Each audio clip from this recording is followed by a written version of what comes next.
Magandang araw sa lahat.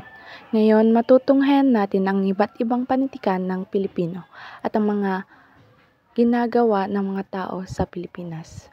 Bago ang lahat, ako nga pala si Rochelle Sablao na nagmula sa BS-Ed Filipino 3B. Una narito ang pagsisimba at pagsisindi ng kandila. Tulad na lamang dito sa Zamboanga City kung saan mayroong isang lugar na pwedeng puntahan at dinadayo ng mga tao na kung saan pwedeng magsindi ng kandila at magsimba. Ito ay ang Fort Pilar. Maraming tao ang pumupunta rito dahil sa magandang tanawin at historical na istorya ng lugar na ito.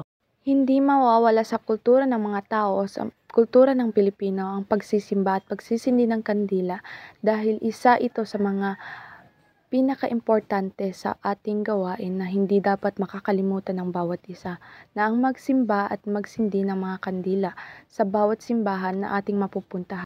Sunod naman ay ang kultura at tradisyon ng bawat Pilipino ang magkaroon ng Kapaskuhan, kung saan naglalagay ng palamuti ang bawat Pilipino o bawat tao sa iba't ibang lugar, nakaaya-aya sa mata ng mga tao.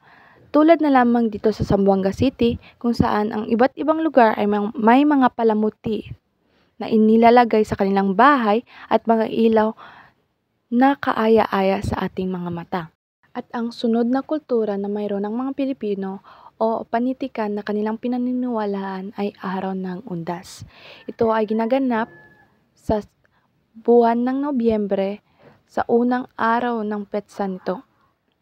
Ginugunita ang mga araw ng mga patay dahil ito ang araw kung saan naaalala natin ang mga yumao nating mga kasama o mga naging pamilya.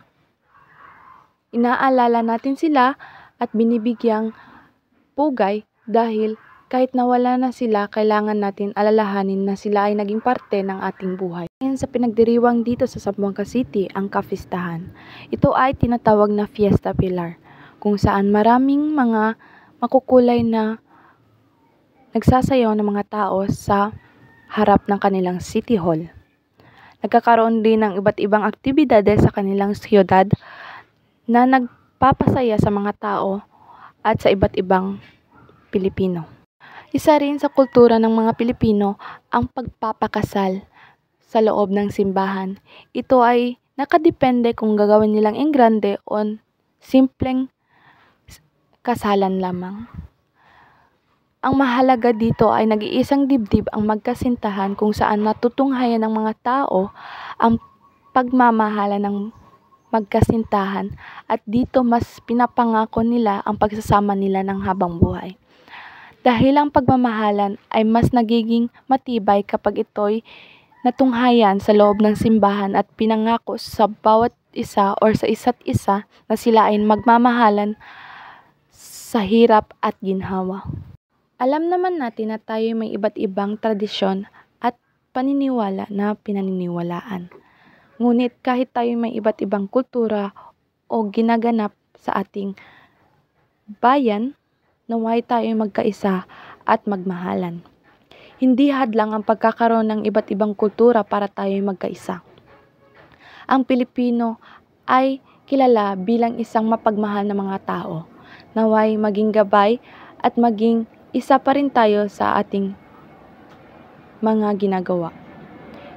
Yun lamang po ang mga kulturang aking natunghayan at nakalap sa araw na ito. Maraming salamat. Muli, ako nga pala si Rochelle Sablao na nagmula sa BS-Ed Filipino 3B. Yun lamang po, maraming salamat.